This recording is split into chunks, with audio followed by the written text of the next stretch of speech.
Led by a lifelong interest in healing, Dr. Linda Salvin pursued an advanced degree in epidemiology. Then, after dramatic near-death experiences, Dr. Linda saw the other side and returned with gifts of insight, visions, and revealed wisdom.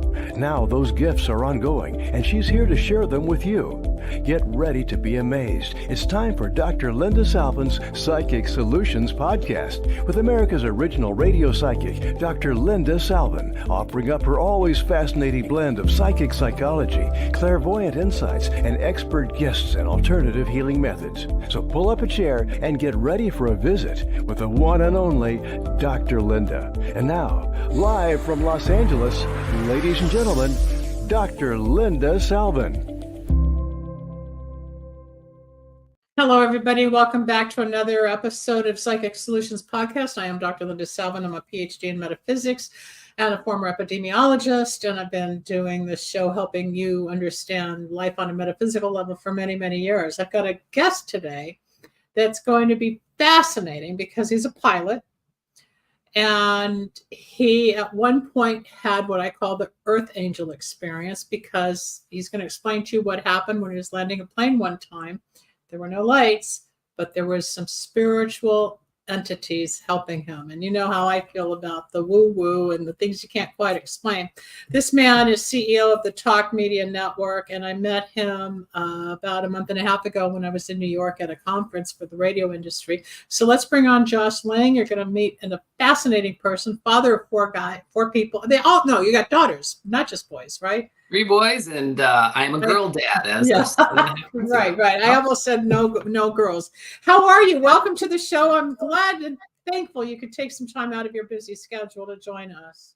I am great. Thank you, Dr. Linda, for having me. And the blessing that is today is my dad had a full heart transplant. I mean, not that you can do a half of one, but wow. They gave him a new heart 2 weeks ago, and he's walking out of the hospital today. I just got chills. Good for him. How old is he, Josh? 69 and a half. I'm 6 months older. Wow, that's kind of scary. That's wonderful.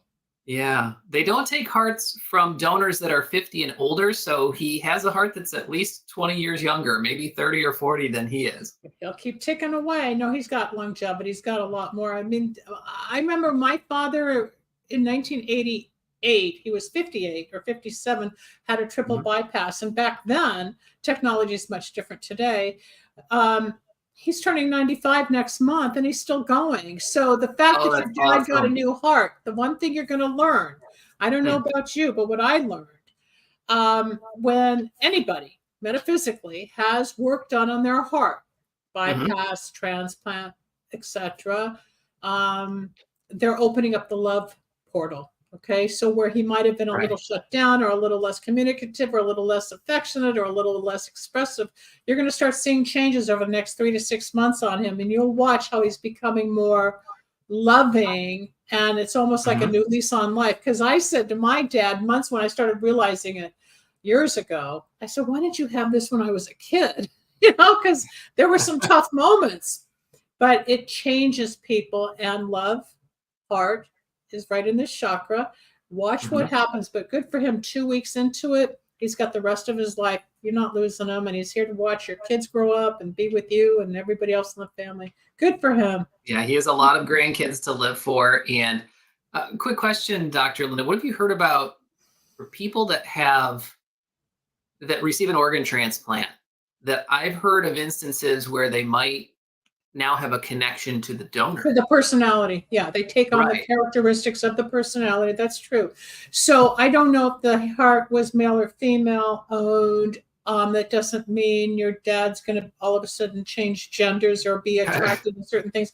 But he might start singing songs, or he might start cooking, or he might have a different craving, or he might even find a different style in clothing. You will see certain characteristics. And usually donor patient is anonymous. You're not supposed to be able to meet, but sometimes they break that. You get to meet the donor's family, and they're grateful, and they put their head on their chest and they hear the beating of the heart of the loved one. But as far as taking on the persona or characteristics, that's not uncommon. So watch to see how he shifts. But I'm getting the love part, especially the affection, communication. We'll see. What sign is he? We'll keep a lookout, and we won't know for at least a year if any characteristics about the donor, if the donor's family is making that public. So, what sign is we'll your find out. dad? When's his birthday? December 10th. Okay, so he's Sagittarius. Okay. Mhm. He's on his way to becoming 70. Yep. So I'm 11 months older. I was 70 in January. It's a weird time. And also what you can teach him and what is interesting for anybody, life goes in 7-year cycles. So from 63 to 70 is that 7-year cycle. You're how old right now?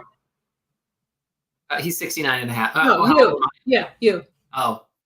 Oh, never ask a guy his age. No, I'm 46. Okay, but you're in the 42 to 49 frame. Okay.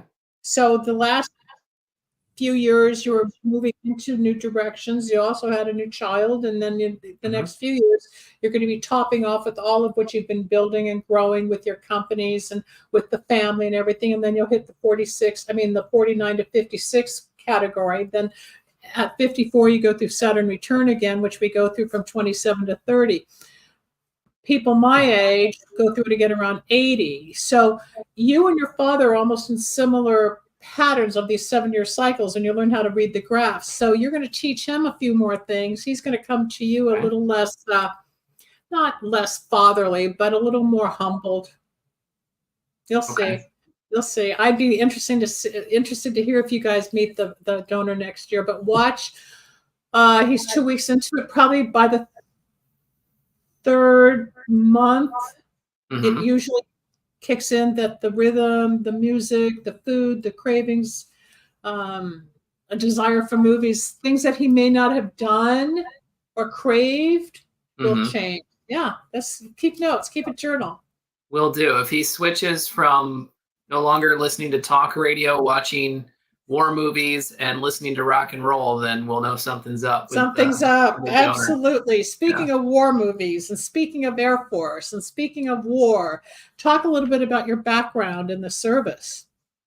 Well, mine was nothing glamorous, not like what's on the screen in Hollywood, although my last duty station was in Los Angeles. But I went into the Air Force, had planned to do so. And actually, I tried to do so earlier in my college career to get some money for college, and was denied through the Army Guard because of an eye surgery that I'd had, just corrective eye surgery. And they were not giving waivers at the time. So going into my senior year of college, I had started the process of applying to become an officer with sessions through officer training school. So that meant I would get to finish out college at Grand Valley State University, where I was attending. Also spent some time at Michigan State. And so going into that final year, I went to the Military Entrance Processing Station, known as the MEPS. A lot of people have been there, whether you're enlisted or officer track. And you go in, and the first time I went there, I took my AFOQT, your Air Force Officer Qualifying Test. That went great. And then I was scheduled to go back a couple weeks later, and I think maybe 3 weeks later, to take my physical. And in between that time, the attacks in the World Trade Center and the Pentagon, and what probably would have been the White House or the Capitol on 9/11/2001 occurred. And so the first day that the MEPS reopened was the day that I went to take my physical. And it was night and day difference to the aura that was there a few weeks prior.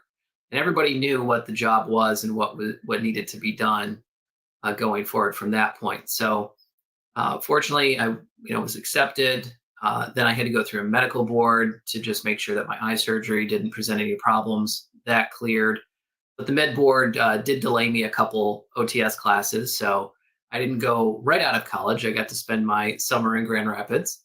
And then I classed up in mid-late August of 2022, and was the first class of fiscal year 03, so 0301, and graduated as a distinguished graduate, which is the top 10% in the class, and then got a competitive slot to what we called Navigator in Flight, or I'm sorry, it was the Joint Specialized Undergraduate Navigator Training, JSUNT, which the Air Force was training alongside and with the Navy at Naval Air Station Pensacola. And so their backseaters are called Naval Flight Officers or NFOs. Ours are called NAVs.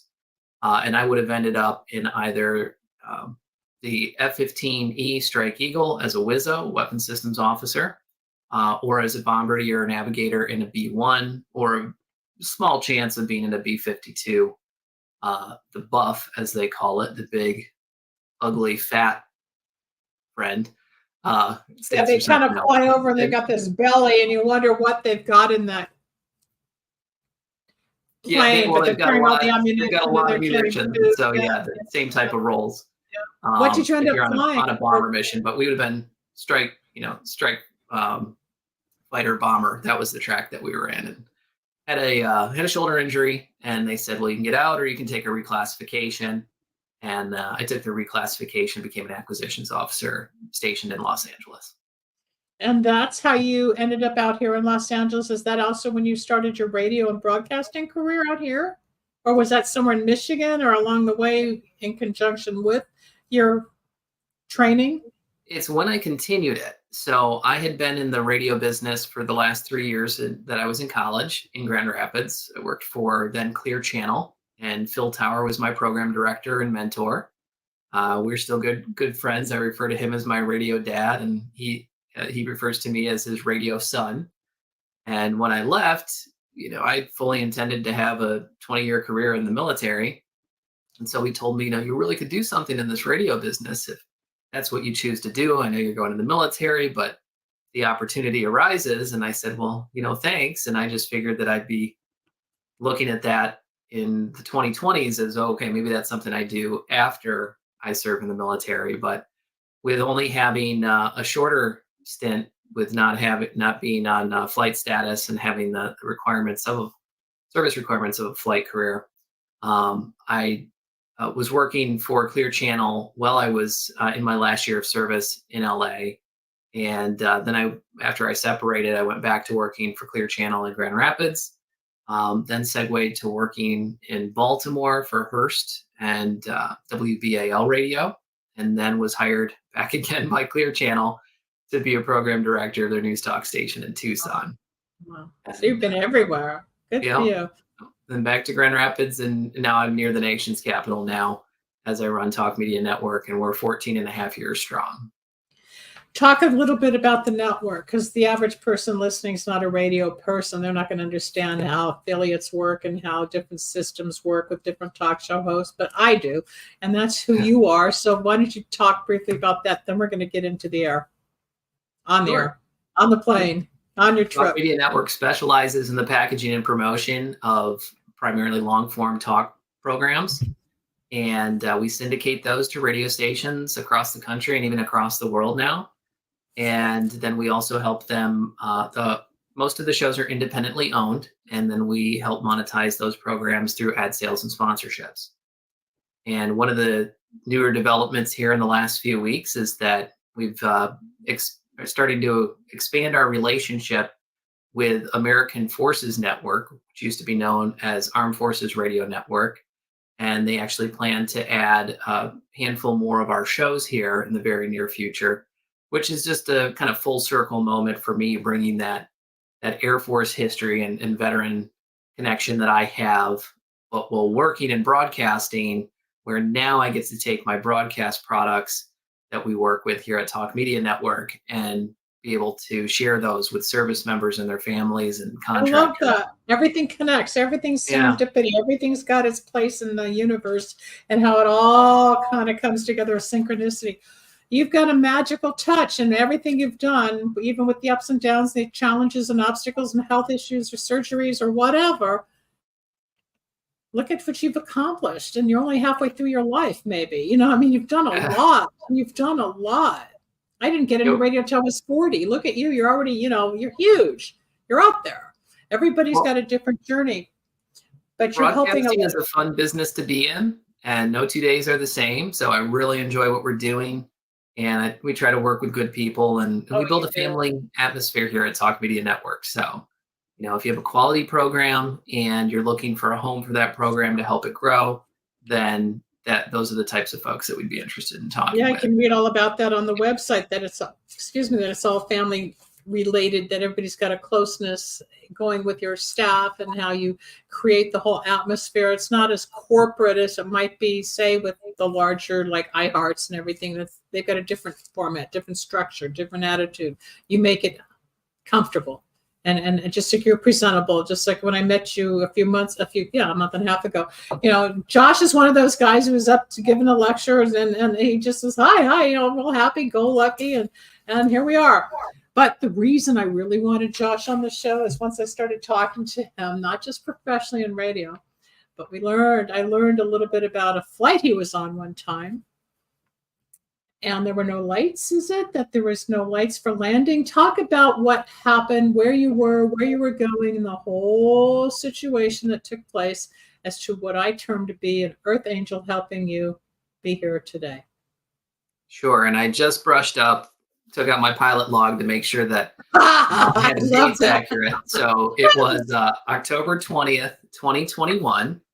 And I was making my first trip to a particular airport that's very close to where my parents reside in Michigan. And Talk Media Network had bought a share of an airplane, and it's for work use. We would go and meet with, different hosts, other folks in our leadership orbit that, had financial involvement or guidance involvement, potential advertisers and other consultants, and even prospective hosts as well. And affiliates as well. So radio station owners and personnel. Great asset. I'll tell you about the ending of the story to that particular aircraft after we'll do this in chronological order.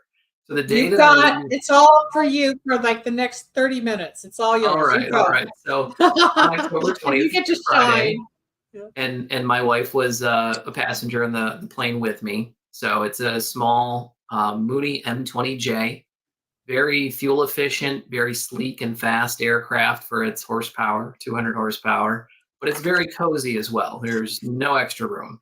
It's really built for smaller people from 50, 60 years ago. But this aircraft I got into as part of we call it a club, but it really was an ownership group, a corporation that had shares. And so I bought the shares from another owner who was exiting and needed to pay for college for his kids, his two boys.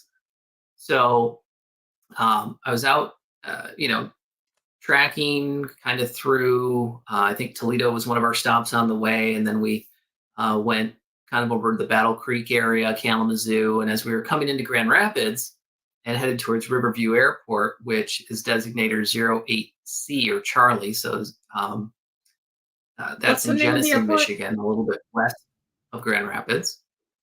I had my wife take a look, and I said, "Hey, any chance that my alma mater high school is having a football game tonight?" And we pulled it up, and sure enough, there was a home football game. And I thought, "Oh, wouldn't this be wonderful if I can get a photo flying over the high school, which has since been renamed and has new colors and a new mascot, but it's still the high school that I went to, and get a shot of that." Unfortunately, so I started tracking that way. I was still on flight following with air traffic control. That's still on a VFR flight plan, but I was going to stay under the Class B airport the airspace. So there's a shelf, and I was going to stay under that to hit what used to be Rogers High School on the way to Jenison, and ATC didn't want me that close to the Grand Rapids Airport airspace, so they diverted us and started vectoring us directly towards Riverview. But as I get into the Riverview airport area, another flight is coming back in, student pilot who had just done a cross-country flight, and so I let them go ahead, and it was just good timing because I had actually tried to click the lights on for the runway lights, and they didn't go on when I was making that, when I was doing so on the frequency for the CTAF for that airport. And so the other pilot and I are talking, and he goes first. Lights come right on for him, and I figure, okay, great. I'll have him turn them on. And then I was going to do a low pass and a go around just to check the airport environment since it was my first time there, and then land on the second attempt. But as he goes in and the lights are on, he calls out that there's a deer on the runway, but that he was able to land safely and he taxied clear. And so I thought, you know what, since the deer are obviously off the runway for his aircraft to land, then I better land right now myself. And there was a little bit of moonlight that night, but a bit of cloud cover too.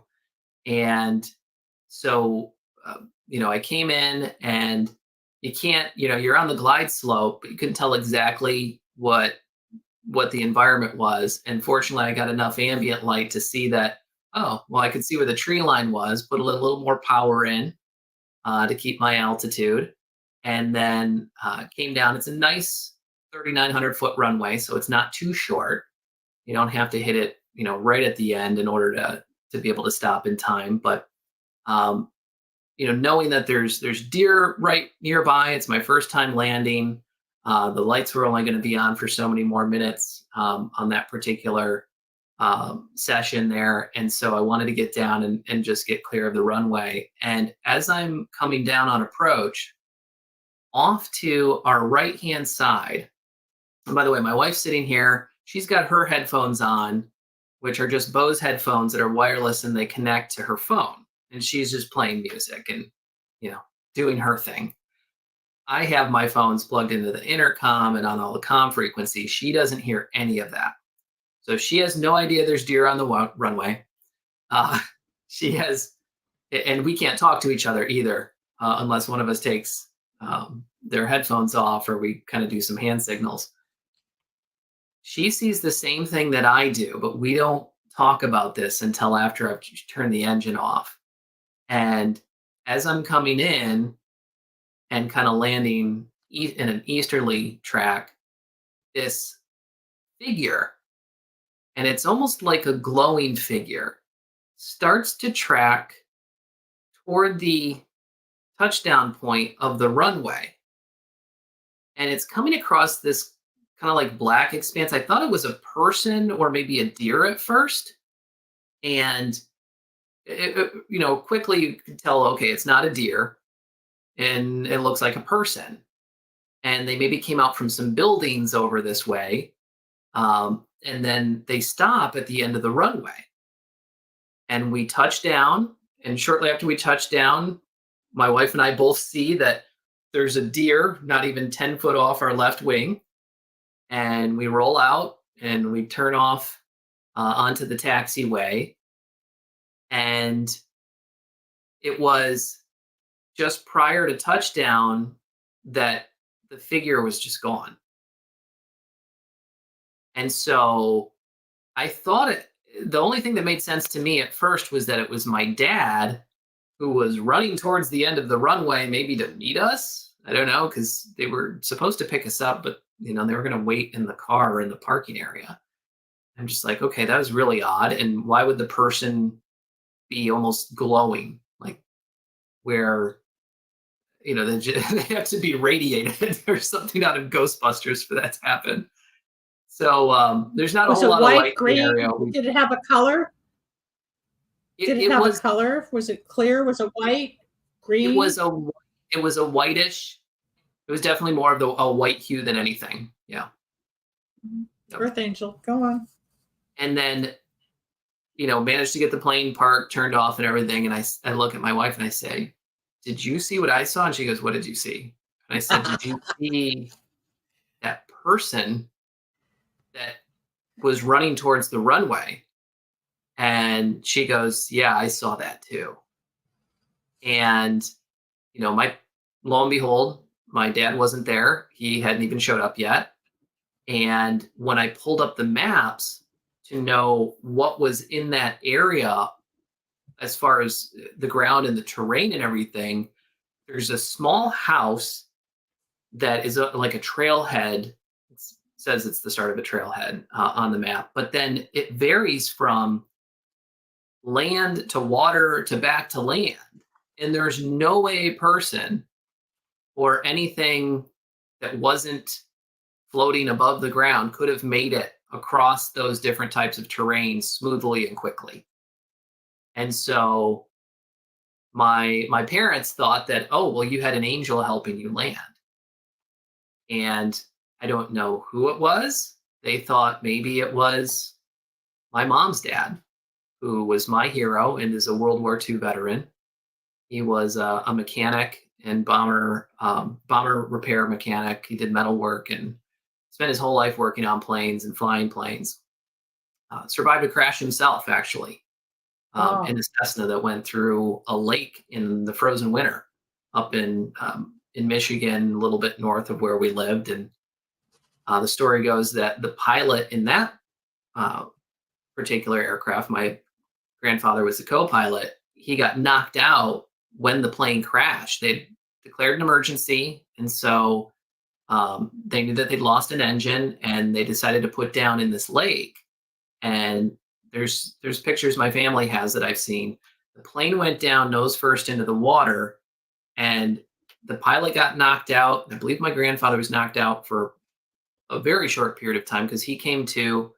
Pilot was bloody, and the plane is sinking in under the ice and filling up with water. And so he has to yank the pilot up, he unbuckles himself and buckles the pilot, gets him over into the back seat, gets him through the back seat, kicks out the baggage door, and gets both himself and the pilot out onto the ice before the plane is fully submerged. And by the time the Coast Guard got there 40 minutes later, all you could see was the tip of the tail. Wow. It would have been dead. So my grandfather lived till he was 69 in the area. And who knows, maybe he was the one that helped us land that day. But it's the only encounter I've had on my lifetime. But I did learn from my mom today a little more information. My grandpa, that's that same grandpa on that side, my mom's dad, he actually was visited by two angels.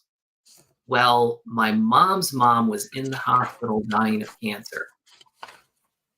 And they visited him, and they didn't say anything, but they came in through the bedroom window that was actually the house I grew up in, because he sold the house to my parents after he moved. So that's where I spent years, 8 to almost 24 in that house, minus times I was away at college. And they came and provided this calming presence to him and let him know that everything was going to be okay. Now, it didn't mean that my grandmother would survive. How long did she go after that visitation? Do you remember? Do you know? How long was it from the visitation to her passing? I was trying to find that out. My mom gave me the date of passing. I believe it was March 29th of when her mom did pass, but I don't know the amount of time. No, I'm sorry. Okay. No. All right. But It's usually sooner than later, because I had a similar thing when my mom was dying and my grandmother appeared, and it was in a dream, but because of my abilities, I can see lucid angels, whatever. And I remember my mom passed March 19th, 2009, but on the 18th, I woke up that next, on the 17th into the 18th, I saw my grandmother, and I said, "Grandma, I thought you were dead." She goes, No, I've just been away." And I said, "Well, Mommy's sick." She goes, "She's going to be okay." And my mom went the next day. But it was a visitation. The same thing that happened to your father has happened to me, or your grandfather, happens to many, many of us. And it's not something a lot of people want to talk about. They get freaky and they think that they're odd, or they're imagining things. But that's why I wanted someone like you to come on, because one, Air Force pilot, business person, radio, you're in that real cognitive, straight-laced, intelligent world, but you've had the woo-woo experience of angels, the light, something beyond. Yeah, the only time we talk about this in my business is on the overnight shows, right? Hello. I talk about it all the time, but that's, it's a big topic, and a lot of people out there don't want to expose their experience as much until they're comfortable either with a talk show host, or they're in a group now, or they're online with Facebook or YouTube. It's become more prevalent over the years. And when I started talking about this on the air in 1994, I was still the weird one, right? Because it wasn't out of the closet yet. It wasn't something people talked about, but I had just experienced a plane crash. I had had near-death experiences, and they're long before the internet. You couldn't Google what had happened, right? You came up during the internet phase and everything, and since 96, your whole world has been more accessible to knowledge. But when we have these personal spiritual experiences, and your mother's feeding you information, or maybe it was your grandfather, and as you were telling the story, I heard it was his grandfather. So yes, you just or your great grandfather, you just confirmed what this entity may have been. I have had people share in horrible car accidents that something, some light, some entity, some being helped them out of the car when they should have died. I've had, there was a time where I was driving, well, you would know Long Beach. I was down on the 405 and I got a huge piece of plastic, got wrapped up underneath my car. And I couldn't really move because I thought it was going to explode or catch fire. I didn't know. So I pulled over to the left side of the embankment on a 5-lane highway. And I just stopped. And all of a sudden I looked up and there's this gorgeous Adonis. I mean, this guy was gorgeous in a BMW. He goes, "There's a gas station at the next exit. Just go." And I said, okay, turned around to thank him. He was gone. I mean, he was in and out, and there was no car on the freeway. There was no way to get back into that type of traffic. That was an earth angel. And I've had a few others, and I've had people like you talk about it. And that's why when we were talking a few weeks ago, I said, oh my God, it's an earth angel. And I believe it was your great grandfather, and you are very protected. But when you see something like that to help save you, it wasn't your time to go, no matter what. That's why the whole event took place. Interesting that the other plane got in okay, you didn't, but it's all part of what's happening to you to make you grow on a spiritual level. You and your wife have a story for the rest of your lives to share. You'll probably have more interesting things, just like with your dad. And now with the transplant, what's going to happen to this person you've known all your life? And see how he changes. It's going to be fun. It's interesting. You're on a journey here. It's great. Do you still fly like that?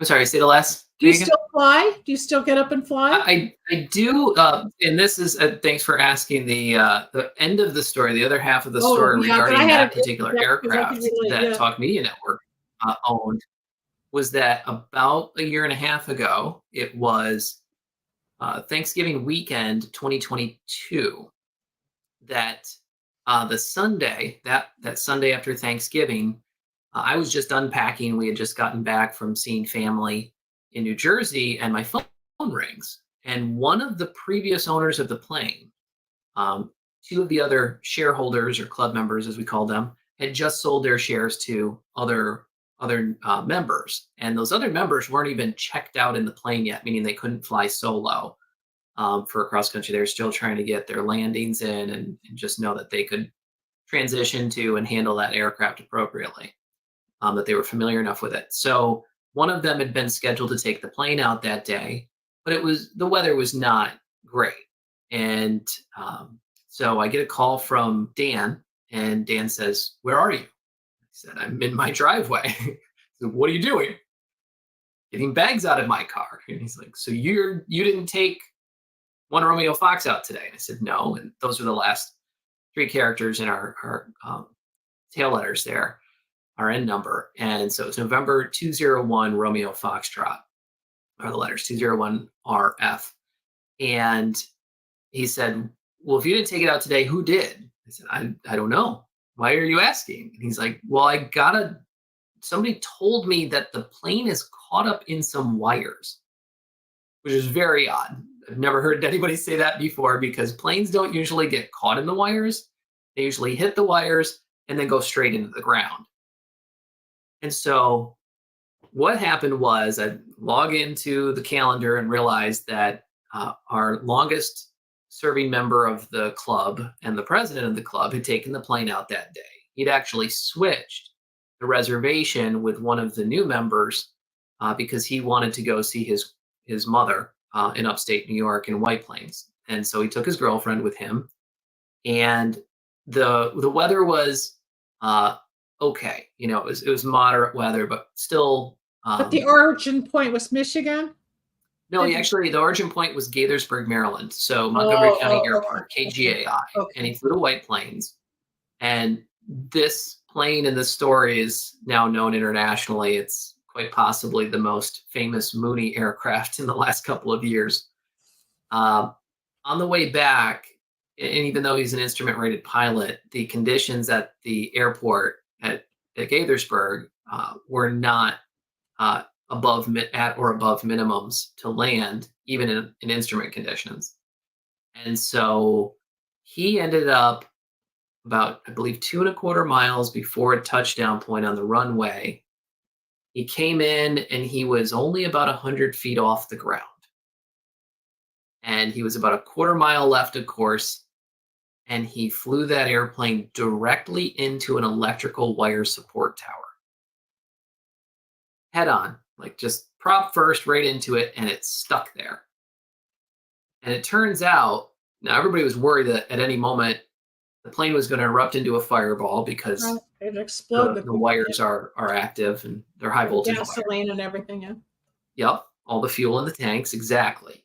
Or that the plane is just going to fall out from the tower and crash, and whoever's in there is going to be dead as well. But what they didn't know at the time was what we found out a couple days later when they cut the plane free and lowered it down, was that one of the support beams in the tower had actually pierced the aircraft at this kind of an angle. It went below the left wing, through the fuselage, just behind the occupants in the front seat. So if there was anybody in the back seat, they would have lost their legs or more. They probably would have bled out. And the beam came out of the right side of the airplane, just above the right wing. Both fuel tanks were not ruptured. So it became this instant static display, which somebody said, oh, like an olive on a toothpick. Okay, sure. And they didn't know this though. So once they hit the wires, power and electricity went out for a large area surrounding Montgomery County Air Park in Gaithersburg and in Rockville. And in fact, it would take a while for it to come back on, so much so that the kids in Rockville had school canceled for the Monday after Thanksgiving because there was no power. And it took a little over 7 hours to get both the pilot and the occupant out. But it's a testament to just luck, God, and spirit, angels, something holding them together without exploding. Why did they survive? And there were the probability of so many things that surviving. went right. Yeah. So many things went wrong, but then yet so many things went right to allow them to survive. Were they able to contact the tower and stay in communication through the whole time, Josh? Were they able to have radio interaction? So they had contact with air traffic control on the approach. They had just canceled their instrument,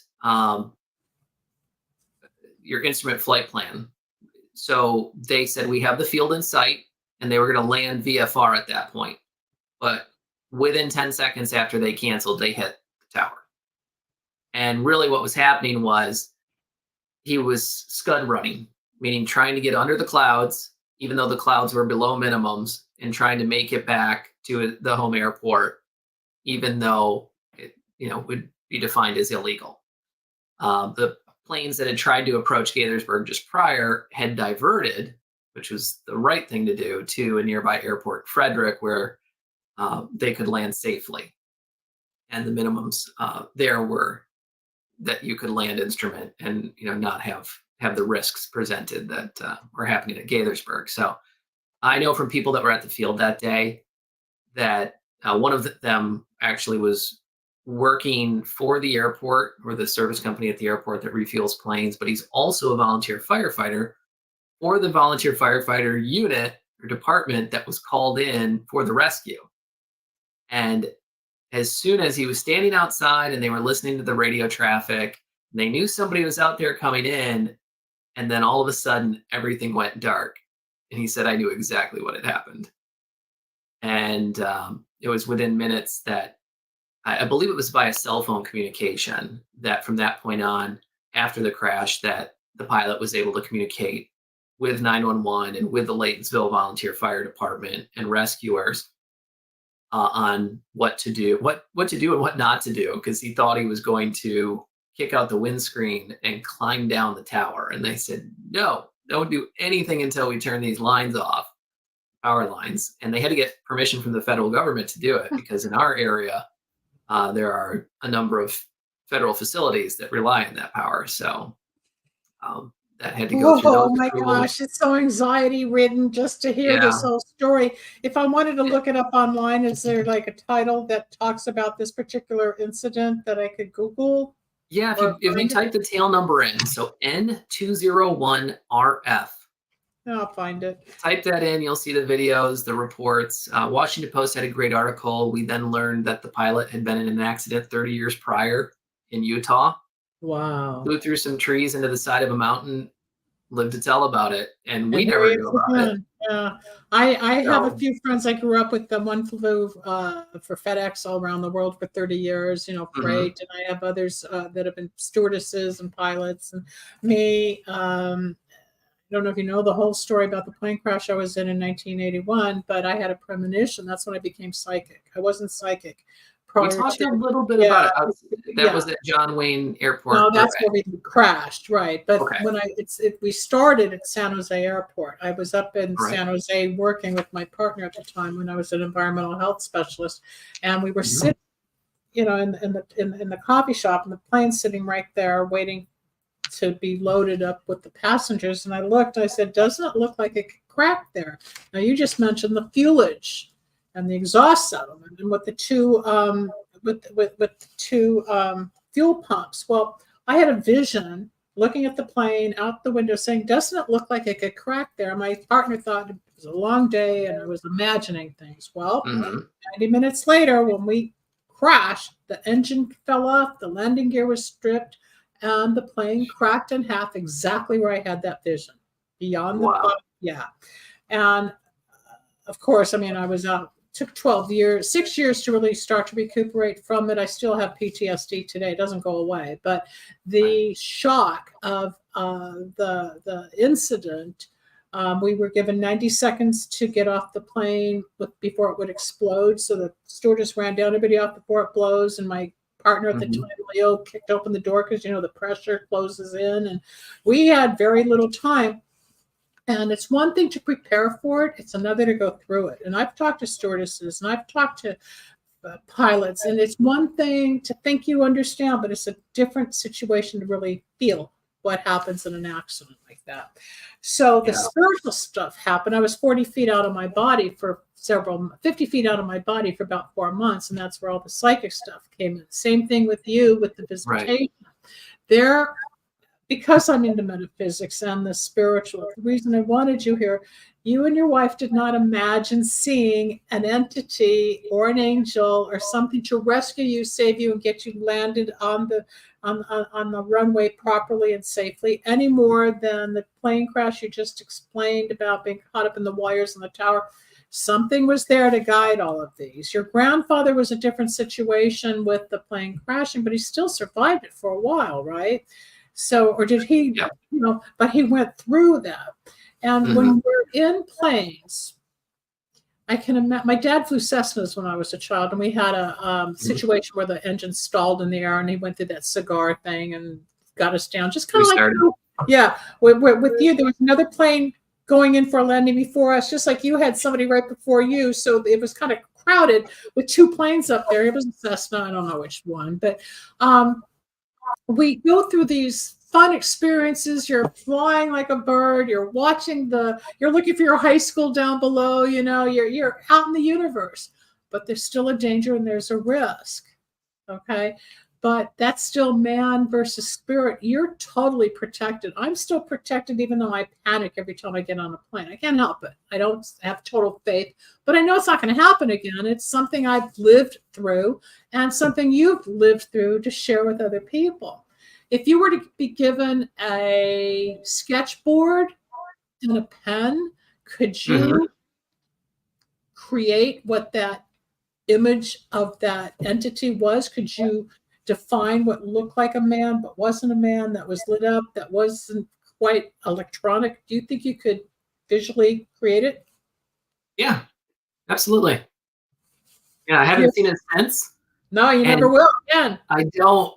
Well, I'd landed at that airport a few times since. So, but you're not going to need help. The first time, you're like, whoa, is this going to happen again? Especially at the same location, same time of day. But it wasn't that I felt, and even looking back, it wasn't a precarious situation where we absolutely needed that. But then you look at it, and if this is the only plausible explanation for it, and I was also thinking, well, could it have been a reflection? Could it have been? Of course, you're going to analyze it. Of course, there is nothing that would have acted in that manner and had the orientation to where it would have created that type of apparition, if you will, that would have flowed so smoothly and had a human-like form to go to that endpoint and then leave as we touch down. The landing light is positioned differently. The lights on the wingtips are. You're going to analyze it until you die, and I'm telling you, it was definitely spiritual. From the plane, so it was spiritual. There was no light. This was a guiding light to get you home safely with your wife. And that's comforting. It's comforting to know, because I think we would have still got in safe, but you don't know for sure. But at least we had the light. Somebody's out there, something's out there looking for you, looking out for you. Absolutely.